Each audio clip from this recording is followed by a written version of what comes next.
Aku pernah melihat aksara ini. Kalau tidak salah, di dalam perjalanan saya dari Sedayu, di desa Leran. Di dekat Gresik? Iya, di sana ada sekelompok orang seberang yang melakukan persembayangan yang berbeda dengan kita, maupun ajaran agama Buddha. Tentang tulisan seperti itu? Tanpa sengaja saya melewati pekuburan. Dan saya tertarik karena melihat batu nisan yang berbeda dengan batu nisan kita. Dan di atas batu nisan itu tertulis bentuk aksara seperti ini.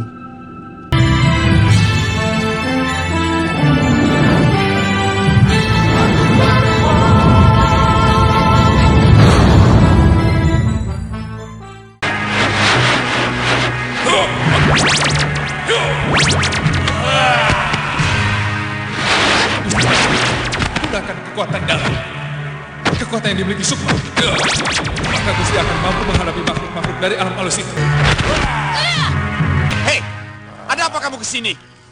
Siapa yang menjaga tawanan kita? Lancang kamu! Ampun Tuan, ada orang lain yang datang dan menyerang kami. Kurang ajar. Rupanya mereka berhasil menembus alam Sukma.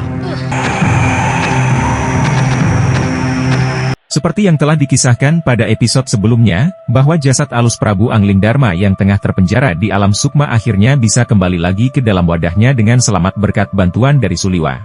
Yang membuat sang Prabu seperti orang gila pada saat itu, hingga akhirnya ia pun siuman dan merasakan seperti bangun dari mimpi yang sangat buruk setelah sadar.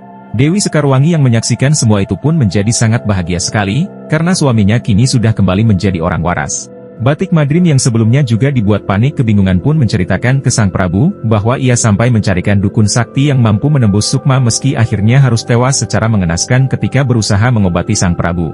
Mengingat yang akhirnya mampu menyelamatkan adalah Suliwa, Prabu Angling Darma pun menjadi sangat berterima kasih kepada Suliwa yang telah melepaskan Sukmanya dari jeratan iblis yang membelenggunya. Sang Prabu pun kemudian mengatakan bahwa Durgandini adalah dalang dan akar di balik semua itu. Durgandini? Dia bekerja sama dengan seorang lelaki yang beberapa kali pernah saya lihat dalam mimpi buruk saya. Saya yakin dialah yang membuat ulah semua ini. Kita sedang menghadapi musuh yang sangat berbahaya, Dinda Prabu. Musuh yang tidak kelihatan jauh lebih berbahaya. Harus ada upaya untuk membentengi negeri kita dengan ilmu penangkal sihir. Saya jadi teringat cerita Suliwa dari ayahandanya tentang akan munculnya sebuah ajaran agama baru yang sanggup memerangi kejahatan ilmu sihir. Bahkan sanggup membawa ketentraman dan perdamaian bagi manusia yang mau mengamalkan ajaran agama baru itu, Dinda. Liwa, sekali lagi kamu telah menyelamatkan hidupku. Semakin tidak cukup rasa terima kasih yang kuucapkan kepadamu. Entah dengan apa, Liwa, saya harus membalasmu. Hamba hanya menjalankan kewajiban Gusti Prabu. Semua ini hamba lakukan sebagai pengabdian kepada Gusti Prabu. Sementara itu di markas kediaman Kasmala, Durgandini menjadi sangat bingung harus dengan cara apa lagi untuk bisa menghabisi Prabu Angling Darma. Durgandini kemudian meminta agar Kasmala menyerang Suliwa terlebih dahulu, sebab anak itulah yang selalu merecoki rencananya.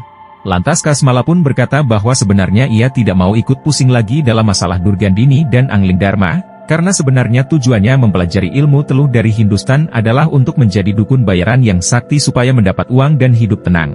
Akan tetapi Kasmala pun tidak menyadari jika dia sudah berkali-kali jauh terlibat dalam perbuatan jahat Durgandini untuk menyatroni Malwapati. Di samping Suliwa dan Angling Darma sudah melihat tampangnya secara langsung, yang pastinya Kasmala akan segera diburu dan Durgandini pun menakut-nakuti Kasmala mengancamnya dengan tidak akan memberikan pertolongan apabila Kasmala sampai diserang Angling Darma di alam nyata.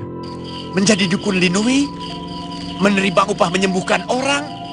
Atau meneluh orang? Sekarang malah menjadi ruwet Durgandini.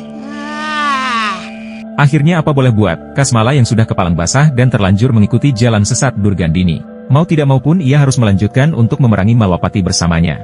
Kasmala kemudian di saat itu pun segera menyiapkan ritualnya, untuk memanggil guru besarnya yang bernama Bahadur dan melaporkan semua kekalahan yang dialaminya karena segala upaya yang dilakukannya selalu mengalami kegagalan.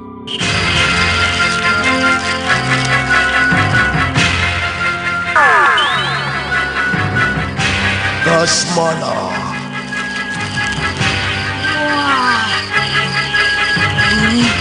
Tidak lama kemudian, guru besar Kasmala dari tanah Hindustan itu pun tiba-tiba muncul di hadapannya dalam bentuk bayangan di atas dupa dan kemenyan yang menyala-nyala.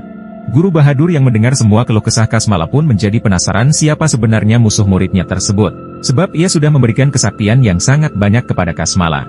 Guru besar Bahadur itu pun kemudian menyampaikan sesuatu kepada Kasmala, bahwa ada berita yang lebih penting dan cukup berbahaya yang harus ia waspadai karena menyangkut ilmu teluh yang ia tebarkan di Nusa Jawa. Ada berita buruk yang harus kamu ketahui, Kasmala. Apa itu, Guru? Murid musuh bebuyutanku, Aliuddin Khan dari Gujarat sudah dikirim kemari untuk mencegah, menggagalkan rencana besar kita menguasai Nusa Jawa. Hati-hati menghadapi dia. Ilmunya sangat tinggi. Dendam, jin, dan hantu berkayangan sangat takut pada kalimatnya. Dia memiliki mantra sakti, Guru. Kalimatnya bukan mantra, Kasmala, tapi doa minta perlindungan dari Sang Pencipta. Dewa mereka, Guru? Aku tidak tahu. Kata orang, Sang Pencipta milik Aliuddin Khan itu sudah ada sebelum segalanya ada. Dan dia akan tetap ada sesudah segalanya tiada. Aku akan segera menyusulmu kemari. Sebab murid Aliuddin Khan itu pasti sudah mulai menyebarkan keyakinan baru itu di Nusa Jawa.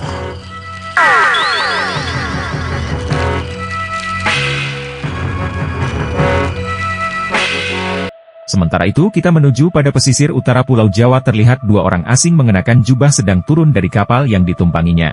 Mereka berjalan menyusuri desa yang ramai di pantai utara tersebut, dan seperti apa yang telah dikatakan oleh Bahadur Guru Besar Kasmala bahwa murid dari Syekh Aliuddin Khan dari Gujarat kini akhirnya sudah sampai di tanah Jawa.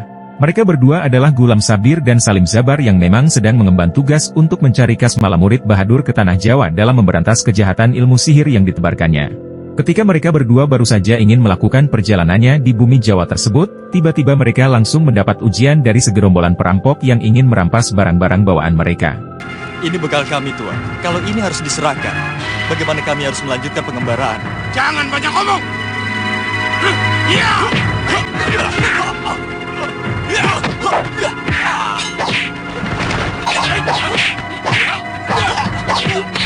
Gulam Sabir dan Salim Zabar pun akhirnya bertarung sengit melawan para rampok itu, hingga sampai mereka pun kewalahan menghadapi para penjahat orang-orang Jawa yang mengeroyoknya tersebut.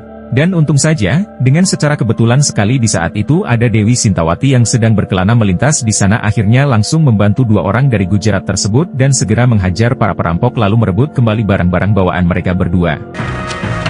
Terima kasih Tuan telah menolong kami. Semoga Allah membalas kebaikan Tuan. Nyai Sintawati pun kemudian menebak jika mereka pasti adalah perantau dari mancanegara dan nama Allah yang mereka sebut-sebut barusan adalah pimpinan atau mungkin mahaguru mereka. Gulam Syabdir pun menjelaskan kepada sosok wanita di hadapannya itu, bahwa Allah itu Sang Maha Pencipta Tunggal yang segala sesuatu di alam semesta ini semuanya bergantung kepadanya, Tuhan tidak beranak dan tidak pula diperanakkan, tidak ada sesuatu apapun di dunia ini yang setara dengan Dia. Karena Sang Pencipta Allah Subhanahu wa Ta'ala itu ada sebelum semuanya ada, dan akan tetap ada ketika semua sudah tidak ada. Dewi Sintawati yang mendengar ucapan mereka berdua pun hanya bisa melongo, dan masih sulit untuk mengerti tentang Tuhan yang dikatakan oleh dua orang dari Gujarat Arab tersebut. Siapa namamu? Gulam Sabir dari Gujarat. Dan ini sahabat saya, Salim Zabar. Kalian pasti seorang pendekar. Dan kitab yang tercecer tadi pasti kitab pusaka padepokan kalian. Bukan Tuan. Ini adalah kitab suci kami. Kitab ini adalah petunjuk Allah dalam menempuh hidup secara benar dan damai. Oh, sungguh mulia sekali ajaran itu. Kalau bisa membawa Maya pada dalam kedamaian. Silakan kalian meneruskan perjalanan. Dan kalau kalian menuju ke barat selatan, kalian akan menemukan sebuah negeri yang cukup ramai, bernama Malwapati. Baiklah. Mari. Terima kasih. Iya. Tuan, boleh saya tahu nama Tuan? Untuk saya kenang dalam catatan perjalanan kami. Sintawati. Selamat tinggal di sana. Selamat jalan.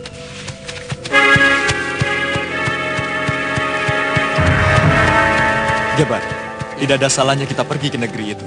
Di sana mungkin kita bisa mencari tahu tentang murid Bahadur. Iya. Dan di malam itu, terlihat Kasmala sedang menunggangi makhluk siluman raksasa yang sangat mengerikan membuat geger Malwapati hingga para penduduk di sana pun dicekam rasa ketakutan yang luar biasa. Rencana Durgandini dan Kasmala kali ini benar-benar tidak main-main, sebab di seluruh penjuru Malwapati diteror habis-habisan oleh makhluk aneh dan mengerikan tersebut.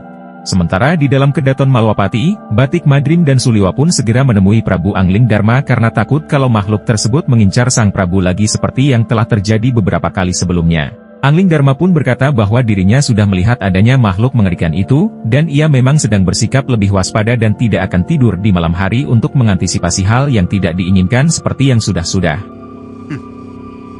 Kelihatannya mereka tidak main-main untuk membidik saya.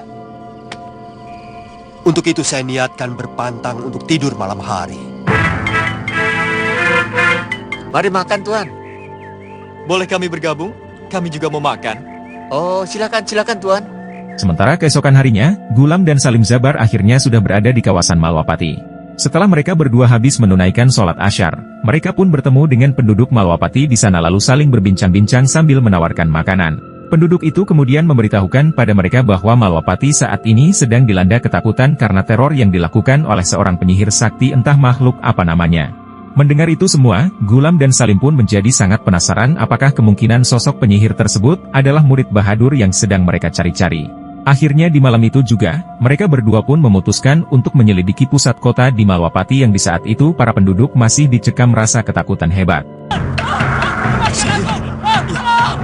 Jangan-jangan murid Bahadur ada di kota ini. Allah telah menuntun kita kemari dengan caranya.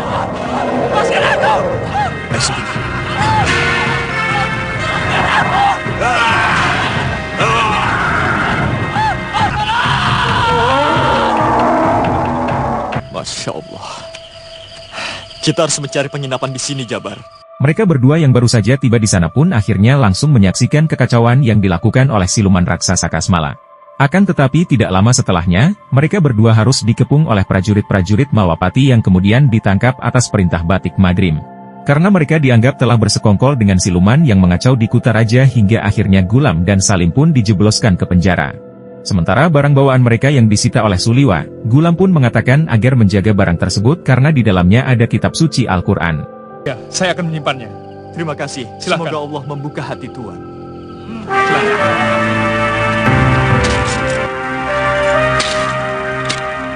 Benar-benar negeri dolim.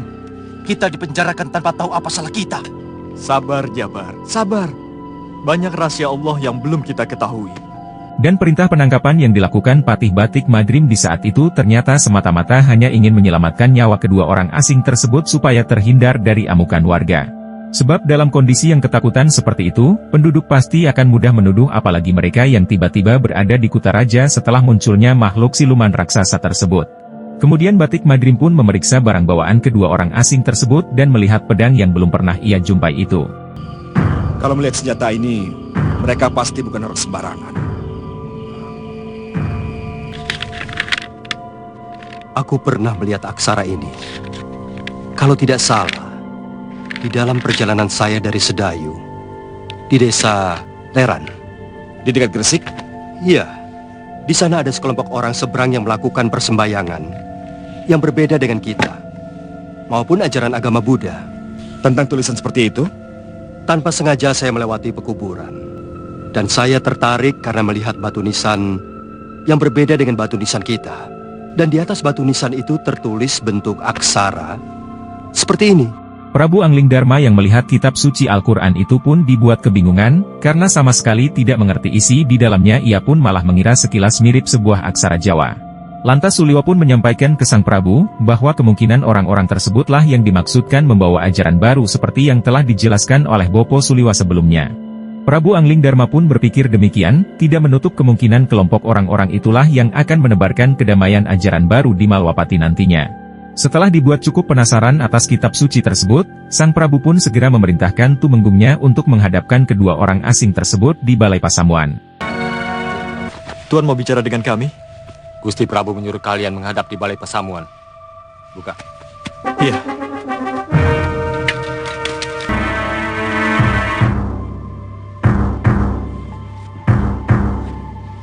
Silakan duduk. Terima kasih, Pak.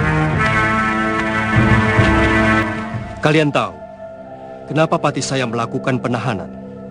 Hamba malah ingin menanyakan, kenapa kami ditahan? Kami tidak merasa melakukan kesalahan sekecil apapun di negeri Paduka. Negeri kami sedang mengalami gangguan para penjahat dari negeri kegelapan. Setelah diinterogasi di Balai Pasamuan, Gulam Sabir pun menjelaskan bahwa kedatangan mereka dari Gujarat ke Tanah Jawa adalah untuk mengejar murid Raja Sihir yang bernama Bahadur yang akan membuat kekacauan dimanapun tempat mereka memijakkan kaki. Yang lebih bahayanya lagi adalah Bahadur sendiri akan datang menemui muridnya tersebut, jika rencananya menebar sihir mampu dilawan dan dicegah.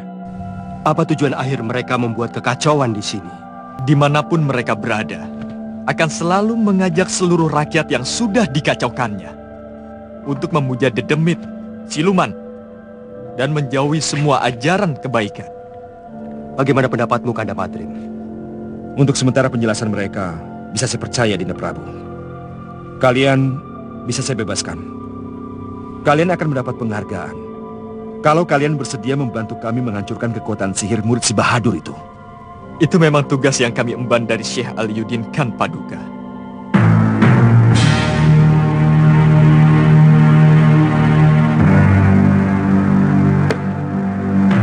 Semua dedemit dan siluman yang dengar panggilanku, datang dan menyatu. Sementara itu di markas kediaman Kasmala, terlihat ia sedang melakukan ritual untuk memanggil para kawanan iblis laknat dengan rencananya kali ini akan meneror Malwapati jauh lebih dahsyat lagi dari yang sebelumnya. Durgandini yang menyaksikan temannya berkomplot dengan para iblis laknat itu pun hanya bisa terdiam dan melongo, ternyata ilmu sihir yang dikuasai Kasmala benar-benar banyak sekali. Hai, kalian bantu aku menghancurkan negeri ini. Baik, Tuanku.